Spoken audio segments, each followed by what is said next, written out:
Hello and welcome back to the Pick Swap podcast. Boy, it's been a little bit here, Sean. A little bit. Yeah, But been a we're getting while. back on track here. The summer Sixers are in action, which is a ton of fun. So, Sean, how do you feel? How does it feel to be back? How are you doing in general? Yeah, I think I had my time to mourn. Had the rough. I was down bad after the ending of those playoffs. Needed some time off from that, but I don't know. The draft is back. The summer Sixers are back. I'm back juiced up again, and I'm ready to get hurt again. Yeah, man, it's crazy how quick the turnaround is for me, and I feel like for you as well. Just like I was miserable. Like I didn't want to talk to anybody at all. I didn't want to hear anything about the Sixers. I was just like, I'm done. I actually ended up enjoying the rest of the playoffs. Honestly, hmm after the Hawks lost, I was like, okay.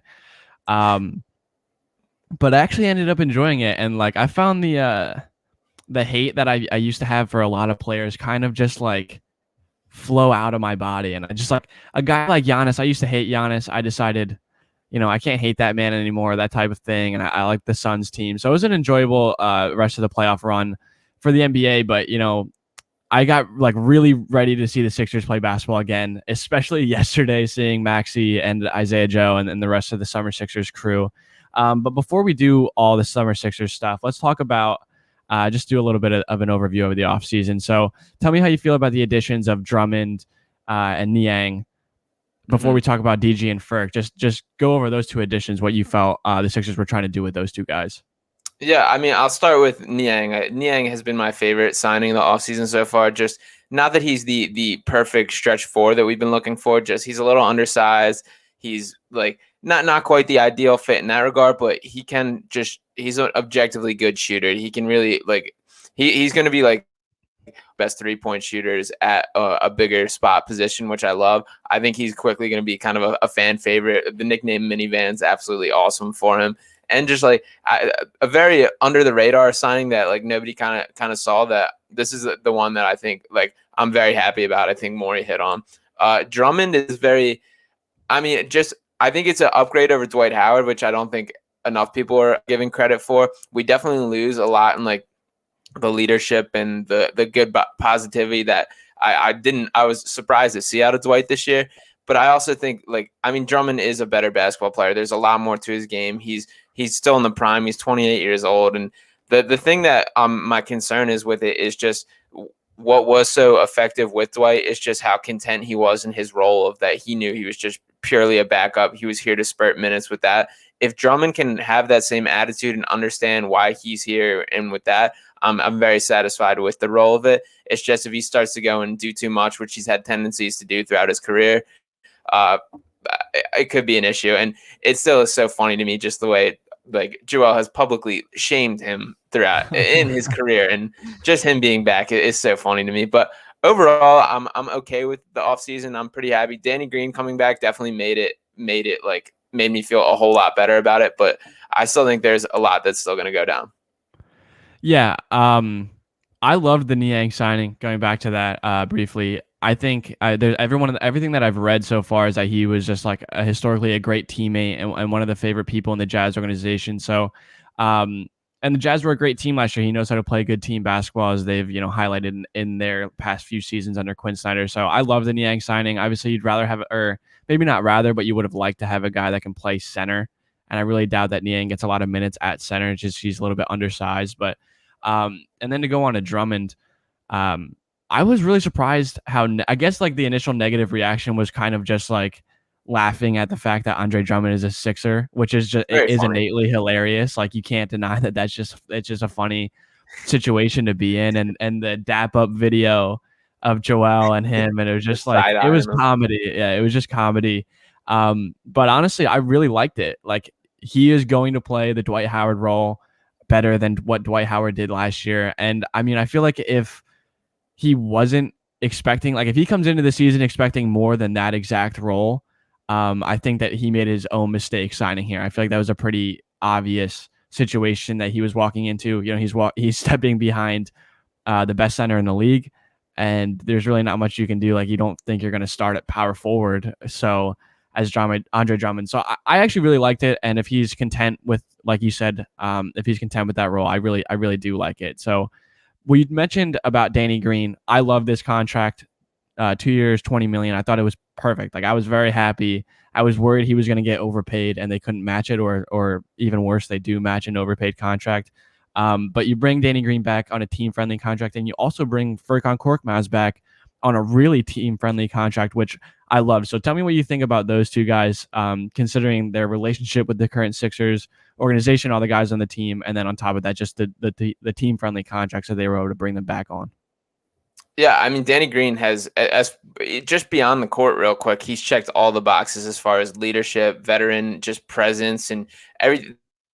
Just a win has brought to the team, and to me, that was kind of worth overpaying for. I'm very happy at the price they got him for, but he was right at the top of my list for who they needed to make sure was back this offseason. I'm very happy he decided to come back. It really didn't look like that was going to be the case for a while, but I think him just coming back made my outlook on this offseason a whole lot better.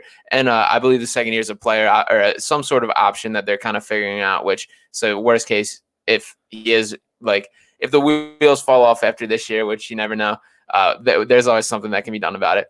Furkan, I guess this is more of kind of a personal bias than a basketball move, but I just love the guy. I love his whole personality, his attitude, and I'm happy he's still around. And he has gotten better. Like he's taken strides throughout his career. Like he can just catch fire, which it's nice to have those guys on your roster. And there is kind of something to just the way defenses kind of respect when he, like, there is a feeling every time he shoots the ball that's going in. And I do think there's something to that, even though the numbers aren't always like there for him. And he certainly has his cold spells and inconsistencies, but he's taking strides. He's still very young. Was he 24? Am I right on that? I think he's 23 or 24. So, This was like, his fourth season. Yeah, So he's still very young, even though which is crazy. Besides Simmons and Embiid, Furkan's the longest tenured Sixer at this point, which is ridiculous to say. And I'm happy he's still around, and he's still got a lot of growing to do. And great deal. I'm happy with it as well. we love some Furk around here. Oh yeah, I thought it was perfect. I really thought that he was going to go somewhere else and get a good amount of money. And I don't know if it was just the market didn't call for it this offseason, or he just genuinely wanted to stay here, because he made it kind of clear late this season that, he calls Philadelphia home. He has a really funny quote, like some broken English, about calling Philadelphia a home or something like that. And it makes me laugh every time I hear it. But he's very genuinely welcome here. And I think a lot of people love him here. And he's earned, I think he's one of the few guys I've seen like really flip the script for himself. Like he came in, I feel like a lot of people were kind of just like, what is this guy doing around? His first year that he got minutes, he was just not very good at all. And then last season, he showed flashes. And then this past season, it was like, oh, wow, Furkan's actually a really solid NBA player. And I think he's only going to get better because he's shown a lot of progression. So Furkan, in a 3-year deal where he's only going to be, 24 through 27. I love that. So I was really happy with that Furkan signing. And then they waived George Hill. We were just talking about this before we started recording. Break down what you thought was going to happen with Hill, and then why you were kind of disappointed that it happened the way it did. Yeah, so to me, this was kind of just the weird kind of outlier from the offseason. And I mean, a lot of this does just come down to cap gymnastics and what works out best with this. But one of the biggest like attractions to me to this George Hill deal was just how tradable his contract was. That it was a $10 million cap hit with just, I think it was $1.5 million guarantee, which with the rest incentive based. So basically, what you're keeping the guy on, you're not paying him for as much as you're kind of on the books for, which helps in a major way when making trades. And that's super appealing to GMs. So kind of packaging that with maybe like a young guy or a rookie, or we're going to get into him in a little bit, like a Shake Milton kind of contract, who maybe the Sixers don't have a fully a need for, but like on its own, on the 1 point, just around $1 million that Shake's making per year, you can't really find a match for that salary for a guy that you want back on your team. So packaging like that together would have been very effective when balancing a trade. So to me, it's just kind of weird to let him walk for nothing, and very non-Morey like kind of move to just let that happen. But bottom line is, I don't think George Hill had a very much of a role moving forward. So it's not a big loss as far as the basketball reasons, but a little confusing and as far as the I guess decision making off the court in that way. Yeah. I was surprised too when I got the notification that he was going to get waived. I was kind of like, I kind of just thought something else was going to happen. A bigger deal was going to happen. Just, have that money really quick. But Nothing really happened. Nothing large really happened. But honestly, like you said, George Hill is not going to have a role on this team. Honestly, the bench is kind of like really guard heavy, Yeah. and a lot of guys that I just would rather see play basketball than George Hill. There's probably 4 or 5 guys that I'd rather see play guard than him. So unfortunately, or well, and he goes and gets to play in Milwaukee again. So good for him. He gets to join the reigning champs. But I do want to look at the bench really quick. And you kind of mentioned briefly about Shake Milton, who also might be an odd man out. But when you're looking at just at this bench in general, what I think the second unit looks like is Maxey, Matisse, Furkan, Niang, and Drummond, which is Mhm. like a really good bench unit. And then you still have Shake Milton, and you also have Isaiah Joe, and you also have Mhm. Paul Reed. Like, you got a list of guys going down that Yeah. are really solid. And Shake could be on the outside looking in. And what do you think? For Shake, he's on such a team friendly contract with making only what, like 1.6 this year. Yeah, and it's, I think, 2 more years left on it. He, again, like, one of the most team friendly contracts in the NBA. They got him. They signed him like straight out after he was a second round pick. So they didn't have a guarantee coming out, and this was one of the hinky special kind of deals, is signing him to that. But I do think he is kind of the odd man out, and just, I mean, nothing against Shake, but Maxey can do everything he can do and more at this point. And even so young in his career, there's so much more to untap from Maxey, that any minutes that are given to Shake, it just should be going to my guy Tyrese at this point. And like, I do think he has potential to be like that special of a player that we need to like buy into that as much as we can. And even Shake, like, his he certainly has his moments, and there's still like a skill set that he possesses in kind of the get a bucket like fashion that maybe like Maxey doesn't do, and really nobody else on the roster. But I think, like, for me, that's a guy that I'm super trying to pump up and include in any type of trade that does go down, just because I do think he's more or less expendable at this point. Yeah. Maxey's emergence has been like, every time you see the kid play basketball, it's just like, oh wow. Uh, there's He doesn't something stop getting better. more. Yeah. Yeah, I'm like, we've been on this train. Obviously, I will never forget the live stream we did last draft, and we were all like sitting there, and me and you were kind of like, pick Maxey here. Like, you have to pick Maxey here. You cannot pass up Maxey. And at 21, he was absolutely the right pick. Probably, you know, I don't even know where you rank him in the rookies. I've coming off into their second year, but he looked fantastic yesterday Hmm. in summer league, as did Isaiah Joe. But let's just get right into that, and let's talk about what we saw from Maxey. So he had 21 points, 5 rebounds, 4 assists, 3 steals. I love to see the 3 of 6 from 3. He Yeah. looked comfortable and confident in those shots. And hearing him talk, he talked after the game, I believe, either at halftime or after, I forget. And he was kind of just like, I get to practice being in control of the team. I get to practice, doing the things that I do in the gym every day. And it was just like really nice to hear. And Isaiah Joe as well, 15 points, 4 of 8 from 3. They both just looked incredible. Like, they really stood out as guys that were way too good to be on the floor with the rest of those guys. Just in general, what'd you see? Yeah, I think Maxey was kind of in a league of his own out there, and he was the best player on the court. And just, it was awesome to see. Just like the way he attacked the rim with like creating contact and just setting up his own shot and creating his own 3-point shot were ways that weren't really seen his rookie year. And it's cool to see like the layers that he had. He definitely had the green light to kind of do whatever he wanted and do that, which I think he took. Like the one step back 3 that he took and knocked down was just like that's like, yeah, you can do that too. And defensively, there's still some that needs to come along. And he's so quick and so energetic that like the potential is certainly there, but he just like overuses that at times. And I do think like he's certainly improved since he's gotten in the NBA and that. But I still think there's holes there that will be exposed like when it gets to the real NBA level. But that being said, like, you couldn't ask much more of him yesterday. Getting out on the break, just the energy. I love everything about him, and I'm super happy. That was my biggest takeaway. So Maxey was my number one. Isaiah Joe, I also think, is going to be firmly in competition for minutes this year, and I think Furkan should feel him breathing down his neck a little bit, because I see a very Yeah, kind of similar willingness to just pull the trigger and just, anywhere. yeah, the range that he has is crazy. Like the one he took, like, he's really got like logo comfortability, and like being a couple feet off the 3-point line is no worry to him. He Yeah, it showed some doesn't growth bother in him. his ball handling and doing that too, and I was very impressed with Joe as well. Yeah, they both hit like very similar between the legs, like Harden-esque hang Step back. Yeah. dribble, right to left, back sidestep behind the 3 line and knocking those down. It was just like, those two guys at their age, their expectations as what 21 and where was Joe picked? 54. Right. 53, 50, Yeah. so like mid 50s, like those two guys getting minutes last year kind of just by randomness, the fact that a lot of the team got COVID in that stretches when Isaiah Joe got a lot of extra looks, but just in general those guys were playing minutes during the regular season. Maxey played a lot during the playoffs. Like going into this summer league, they've got a lot of extra experience, and it showed yesterday.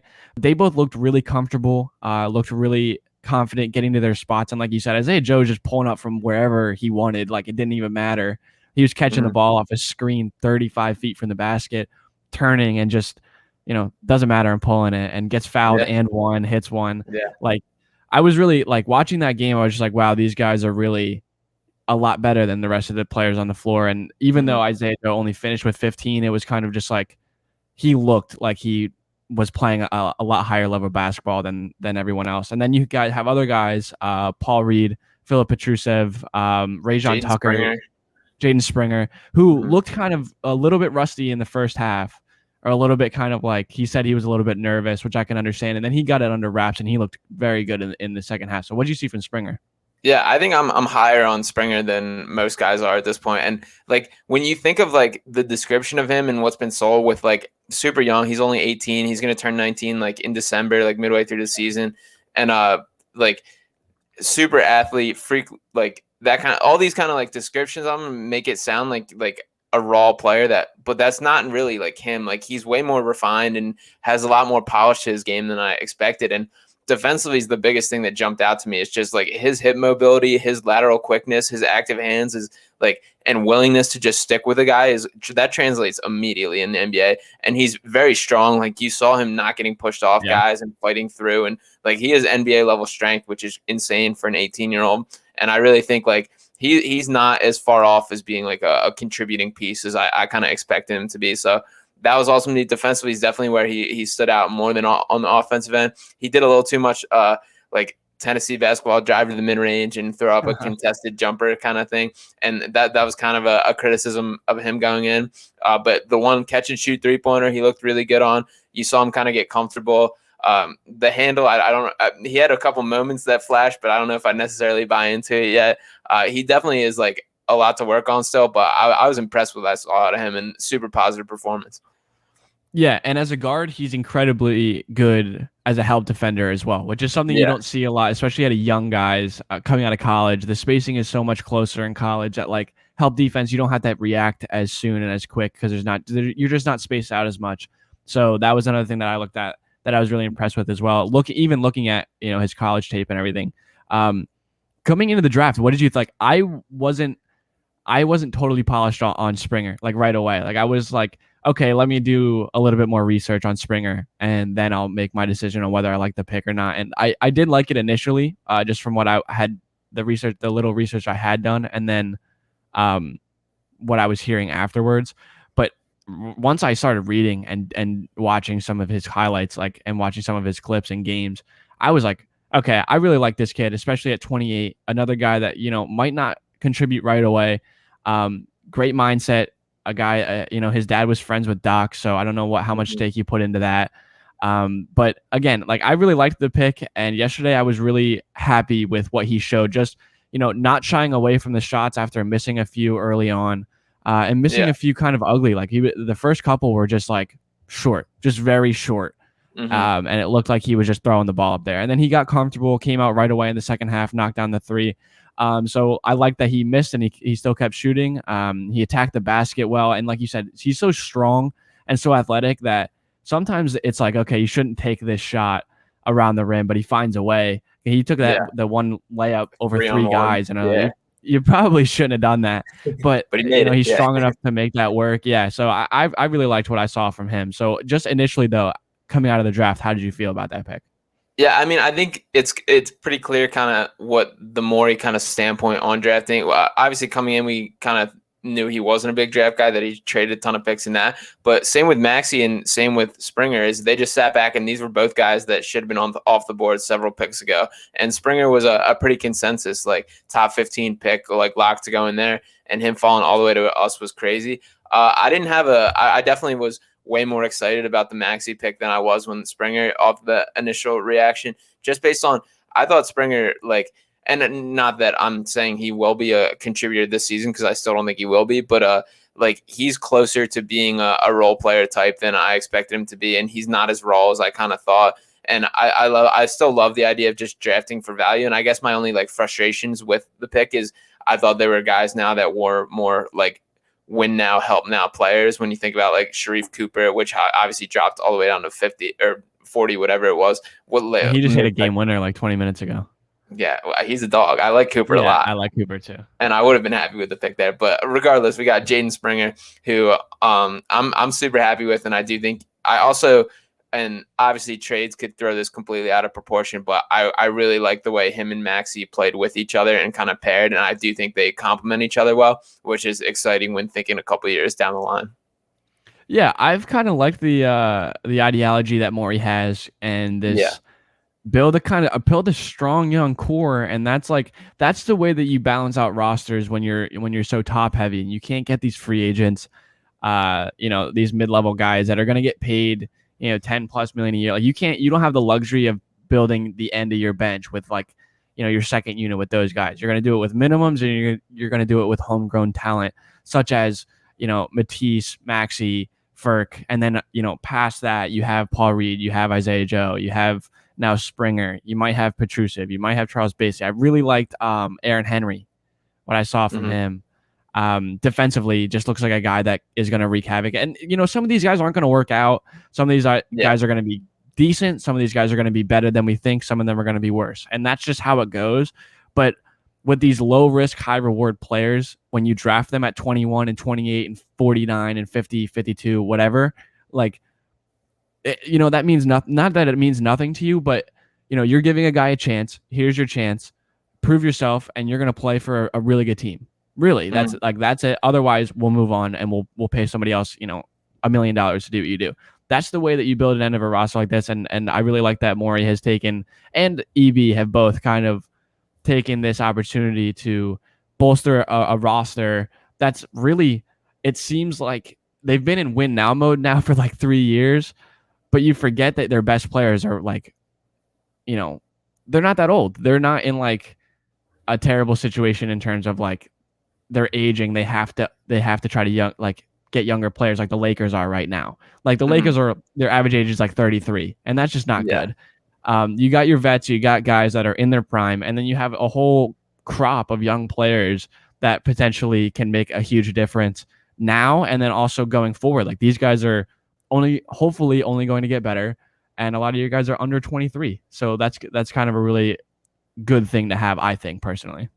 Yeah, and honestly, this has to be like an all-time great summer league team. Like the guys on this team is crazy stacked. And we'll talk real quick. B-Ball Paul,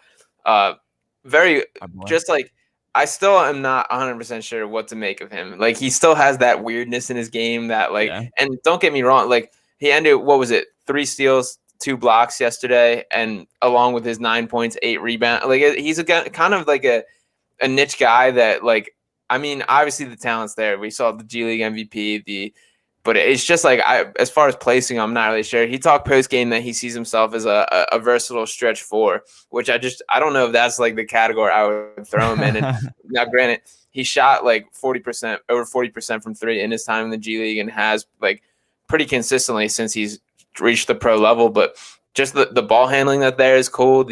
Everything about him I like a lot. And the dunk. I can't figure out. Yeah. The dunk was a statement, and it's cool. Yeah. He kind of has that in him too. And another guy who's completely lovable and personality wise is like he ended his after the post game media yesterday. He ends just like, thank you guys for doing this. It makes me feel special, and is up and leaving, and just like a good guy. But I liked what I saw from him. He talked a lot about developing as a passer too, which, I mean, you can only do so much, man. Like, I don't know what you want your focus to be here, but I guess that's my request for him is just find your role and stick with it. And I hope he does because he's a guy I hope sticks around, but definitely some signs of growth from him as well.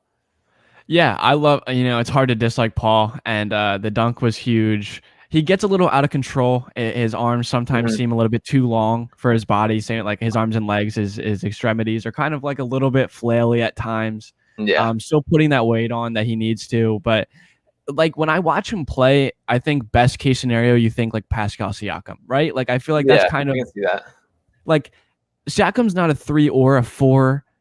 I'm never confident that his shot's gonna go in, but he shoots at a decent percentage, like that kind of guy, or just like he could be honestly a very, very good player. I feel like he has that potential, but then like I'm also prepared for him to just be like this kind of goofy guy for a little bit. And I think that's where Sixers fans should see him at. Like a lot of people are like, oh, we don't need a backup center. Like we got Paul Reed. And I'm like, I don't know if Paul is going to be ready for a little bit. Like I like the guy as much as the next guy, but Yeah. um, He has some there, Pascal Siakam. He also has some JaVale McGee in the negative way yeah, there. yeah, that's a good way to put it. It's sometimes he try like, but you got to love that out of a young guy, and For that's sure. honestly a really good characteristic of this team. Like one of the reasons why they're so fun is like I wouldn't want to play against like guys like they're gonna just go like come at your head. Maxi's not afraid of you. Joe's gonna shoot from wherever.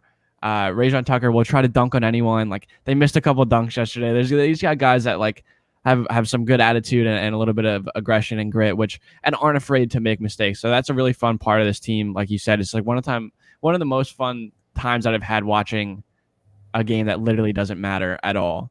So Hmm. and it makes honestly, I feel like Sixers fans find this so amusing because there was a portion in time where this was the type of basketball we were watching on a nightly Yeah. basis from Yeah. from October to April. This is what we were doing.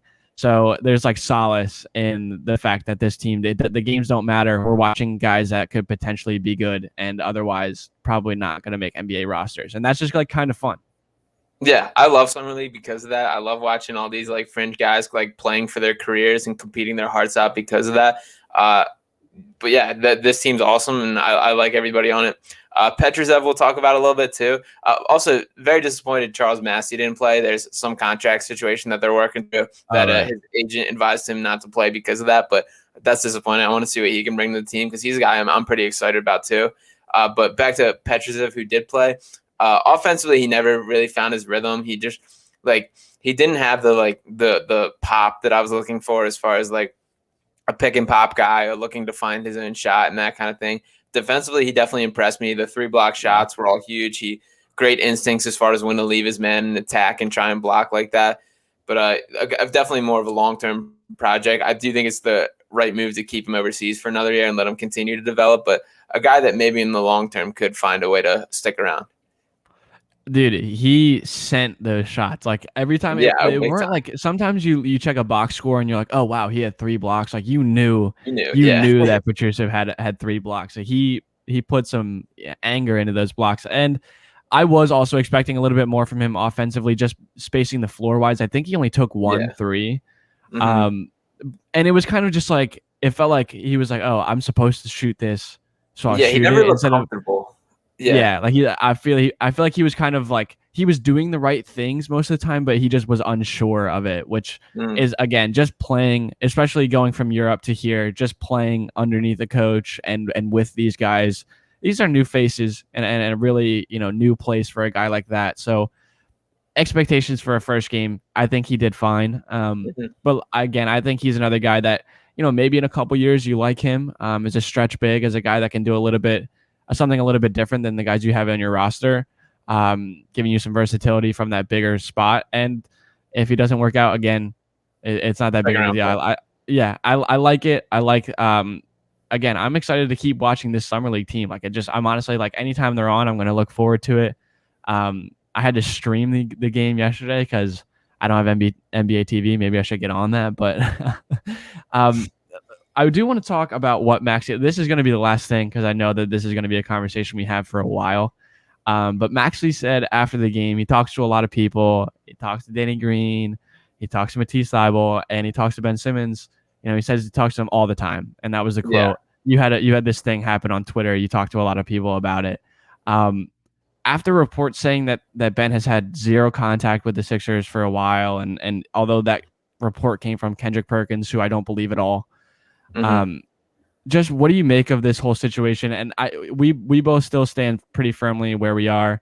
I just want Mm-hmm. to hear your take on the situation as a whole. Just the thing that people have been saying, he's not talking to them, he's being a diva, he will hold out, all that stuff. Whereas I think, what do you think about that whole situation?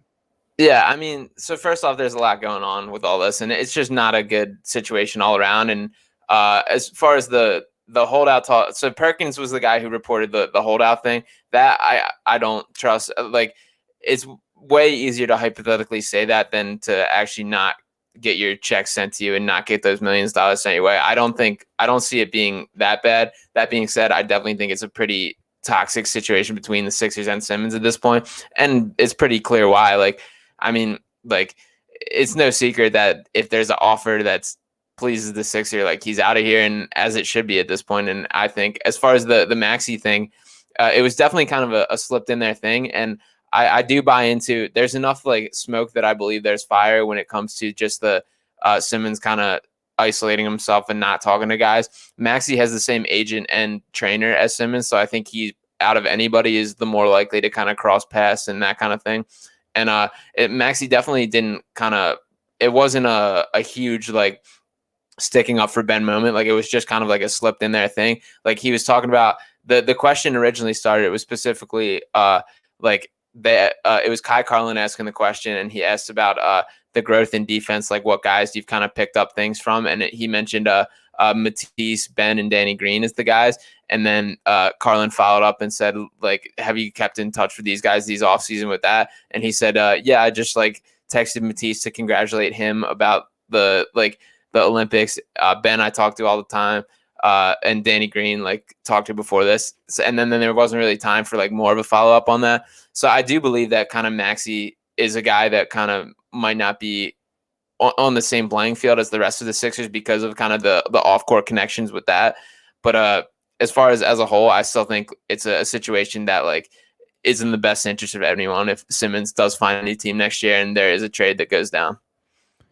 Yeah, I mean, obviously, we're kind of on different sides of the fence here. And again, I realize, I understand the frustrations. I realize and understand the want for him to be gone. And it seems that everyone's kind of standing firm. If it's not for one man that lives across the country, then it's probably for no one. And they're just going to keep, they're just going to do what they have to do going forward.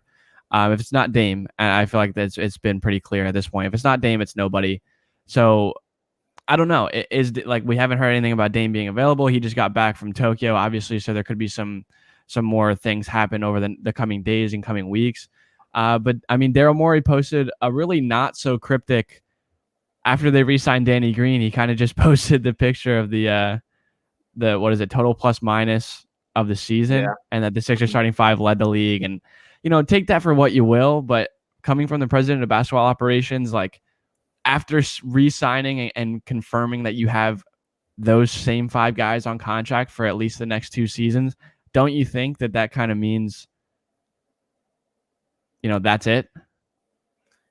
I mean, so I disagree with you in that I still think there's very little chance Simmons starts the year on the Sixers, and I think there's zero chance he's on the team past the deadline. And I think, like, as much as, like, for sure, like, I think that was way more a compliment to this is why we're bringing Danny than Ben. And now, granted, Ben's for sure a significant part of that stat, and obviously ran the whole offense and is that show. But I think Dame is obviously the number one target, and it's just so perfect how the fit is with him and Embiid with that. And I definitely think, like, there will be no decision made until Dame obviously just got back from the Olympics. There's going to be some tough conversations that go down between him and the front office within the next couple weeks. And I think, like, sit back and let that develop before any move is made. But I think the ultimate move here is finding a legitimate second superstar to pair with Embiid, and a guy that complements him in a game that Simmons simply doesn't. And a move right now would be a move that whatever brings you closer to this. And I don't think a move right now is for Malcolm Brogdon and a first round pick. I don't think that's the trade, but I do think, like, when you hear about the Spurs deal that was reportedly asked by Morey that it was the 4 first-round picks and pick swaps, like that's the type of deal I could see happening, because then that it's way easier to like find a superstar, that an unhappy star or a team looking to rebuild with multiple picks and multiple young guys. And when we're talking about all these guys that we love from the summer league, like guys like Isaiah Joe, even Maxey, even Matisse are guys that can be like passionate in this, and you have to, because the time is still now, and like you have to do that. As much as I love these guys, and like I still think that's the case. I can't see.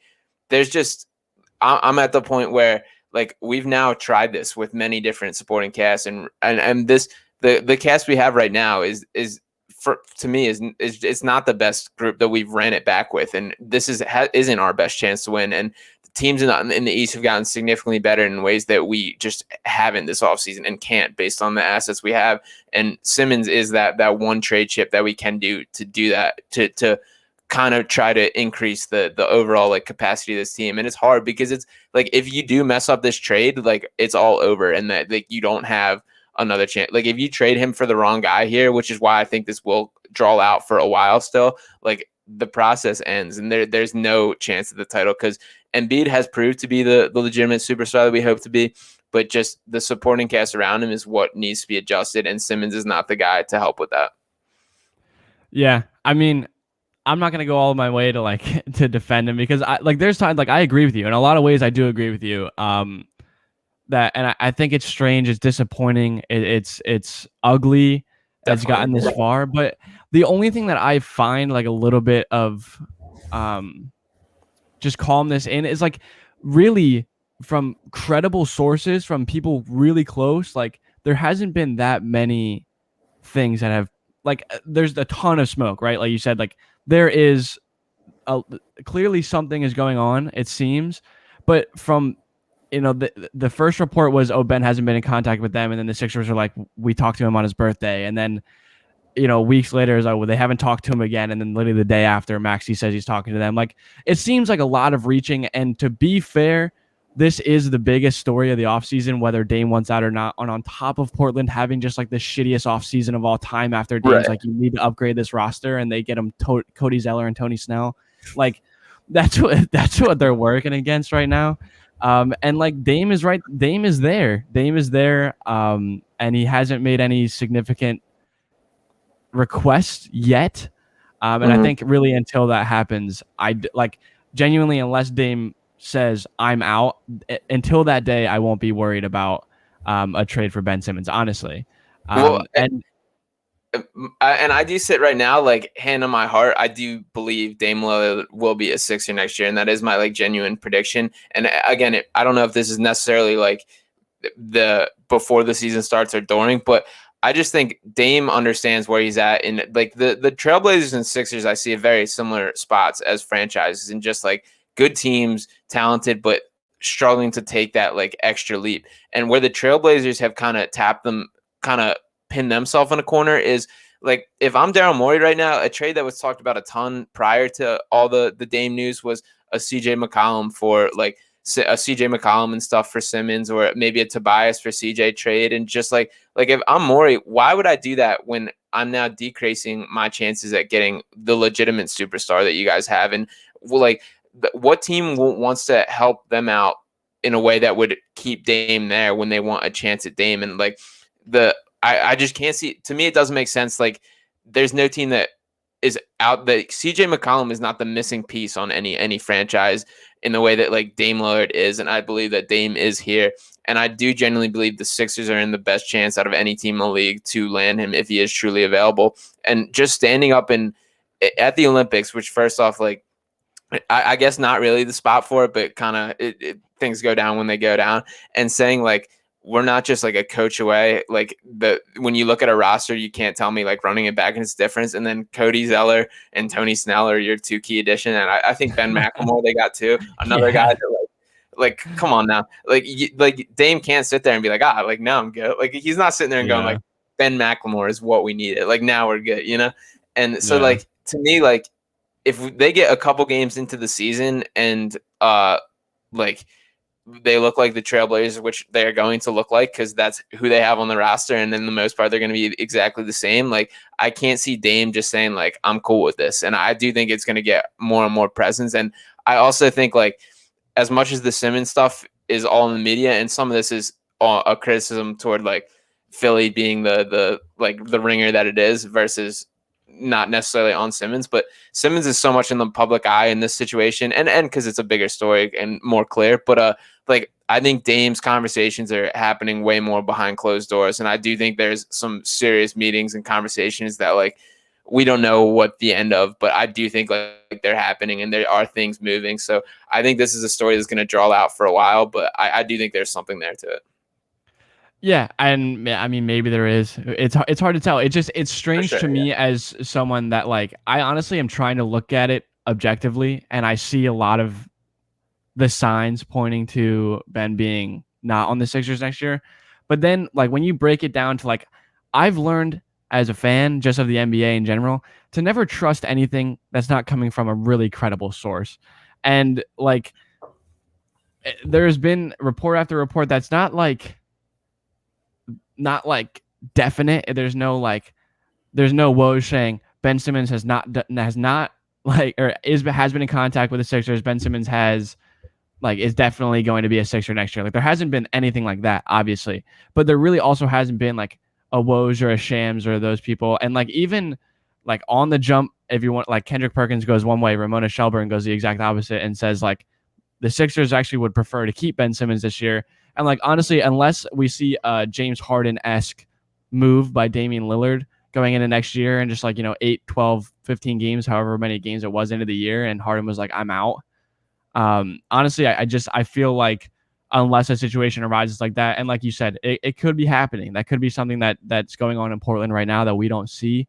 But again, until I see that stuff, I think genuinely that they're ready to run this team back, and I don't have a problem with that. I think that they are better than what their playoff performance was last year, and I'm okay with that. I see. I do have a serious problem with that because the last year was the window, and last year was probably the most winnable championship that we've seen in years. And just like when People we think about the Raptors, though, people said that about the Raptors, and that was 3 years. And we were a better team then than we were last year. I think so. Maybe. Do you think last year's lineup was better than the Jimmy Butler, Tobias Harris, Simmons, Embiid, and JJ Redick? No. Oh, I guess no. Not in terms of pure talent. No. Okay, because so we've that team was ridiculous, but they were only together for like from February on, like 6 months, right? For sure. And it was like it was just thrown together. There was like clearly some some issues with Brett Brown and whoever it was, and the locker room. There was something going on, or maybe that just for sure. I don't know. I would have loved to run that team back. So just the Nets run that directly back. I agree, and we tried, but Jimmy Buckets was not on board. So and that again, shout out to him for just getting paid in South Beach. But to touch on that, like the Heat significantly better. The Heat are significantly better this year than they are last year, and I don't think they're championship caliber, but I don't think the Sixers are either. I think we're in that category of like the Brooklyn Nets are significantly better than we are. Their big three, but they were last year. They were last year too. And they were hurt, so that was our opportunity. And like you can't bank on that. And like it's Embiid, and like we've seen the Ben Simmons story in the playoffs for several years now, and you can hide his limitations in the regular season because they are there. Like there's no doubt about it. And just like the unwillingness to just shoot and develop and do the most fun part of basketball, like it just blows my mind. And like that's never changing. Like to me, there's no more option. I don't care how many threes he chucks up with Rajon Rondo in an empty gym, and like he is who he is at this point. And don't get me wrong, that's still a very good player, and that's what makes this so difficult. Is you can't ship him away for like nothing. But I think the Sixers are doing everything in their power, and Simmons has no leverage in the situation whatsoever. He for sure wants out of there because if you're him, why would you want to be that? You're like the laughing stock of the NBA. You were all the memes. You were all everything once they were knocked out. The pass to Matisse, the just refusing, the free throw lines, the being so scared to be there, just everything that comes with it. And then, like I'm sure he would much rather be in like that just who he seems to be as like a guy is much more of like a low key, wants no pressure, wants like a away from the spotlight kind of like guy, and that's just not where how Philadelphia is ever going to be. And just But then people say he wants to go to LA, and like that's like as far away from being away from the spotlight as possible. Like the thing, honestly, like the biggest problem I have with all of this is just how villainized he's become as a human being. Like there mhm, is no regard for who Ben Simmons is as a human being or what he is as a player. It is he's the worst, and then there's tiers to that. There's like the people that are like, okay, take it easy on him, but he's still the worst. And then there's like he just gets worse from there. And it's yeah, just so disappointing to me. Like I know it's frustrating. I'm just as frustrated. Like I get it. I'm frustrated as hell. I am. And like as a guy that's been like we've been on his coattails. This has been him since we were, seniors in high school. Like this is what we wanted. We wanted Ben to be Ben, like the yeah. flashes that we've seen. I just still like he I works out at home. He lives in Los Angeles. A lot of people do this. Like people are just like have the blinders on. Ben Simmons sucks, and otherwise like just whatever you can take to just keep piling that on is what people will do. And it's shitty and it's like annoying, and it causes people to misread situations and then make shit up. Like that's why you see so many fake reports. If we had just straightforward reporting, people actually reporting things that were happening, nobody would be in question right now, and this whole thing wouldn't be happening. And like there wouldn't be this massive villainization of who Ben Simmons is.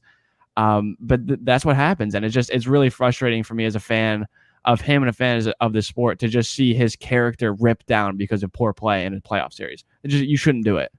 yeah, and Personally, what I think.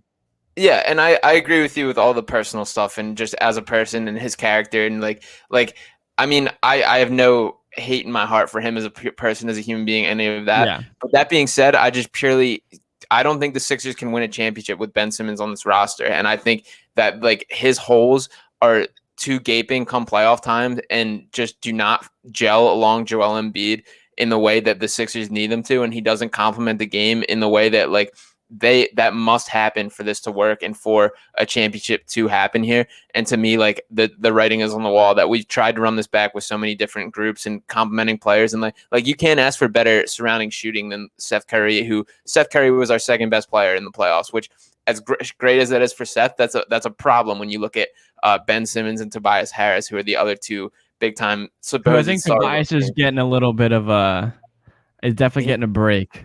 he played better than Ben in the playoffs.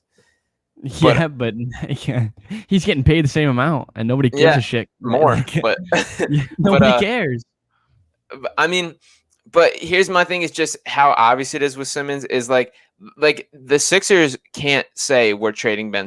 Ben has no leverage for No, wanting out just because of where he is. The Sixers also can't sit and say we're going to trade Ben Simmons because that's like true. they can't just shoot the value in the foot. Like I for sure think that's exactly what's going on. Is Morey's going to do everything in his power to get a deal that benefits them, but he can't openly say that because what if he is back next year? Like the situation already sucks. It's already going to be shitty when he gets here if he does play and like that. And like I think it's gotten worse and worse just based on like everybody knows like this is not a long-term deal anymore. Like Simmons, the writing's on the wall for his time in Philadelphia. I think he knows that. Everybody knows that. It's just sitting back and waiting for what deal benefits the Sixers most. And like frankly, I don't care if we send Simmons to LA, to Miami, to Toronto, to the Shanghai Sharks or whoever else wants them, and whatever deal we can get. Like to I mean, again, nothing against his character, but for me, just like we've ran this back before and we know it doesn't work, and just doing it any more times like is a mistake to me. Yeah, I mean, again, I understand the frustration. I'm loyal to a fault. Maybe I'm blinded by the light, but I'm not gonna give up on a guy that just turned 25 like 2 weeks ago. I'm just not there yet. I realize the situation, but like you see guys grow. It takes guys time. He was just voted as the best defender in the league. I think that's an underrated portion of basketball. And I think that a lot of things around him failed him. I think the Sixers, not the Sixers, I guess just Doc Rivers to me, who's just again I won't forgive for that entire playoff series, regardless of how Simmons played. They still win that series if he doesn't have the worst coaching playoff series I think of all time, and I genuinely mean that. I think Doc was the biggest issue with that playoff run, and then on top of that, Ben and Tobias did not play well. So a lot of factors. But I think we got a lot of talking in today, which I think was good because we haven't talked in a while. We're going to be a little bit more consistent with this, and check us out. We're going to start getting back on the YouTube grind. So from now on, I'm going to be linking the YouTube underneath. I think we should do a whole new background and everything. I think tomorrow I'll start sending you some ideas. So we'll start doing that, get it fresh and clean for, I guess technically this is our 3rd season, right?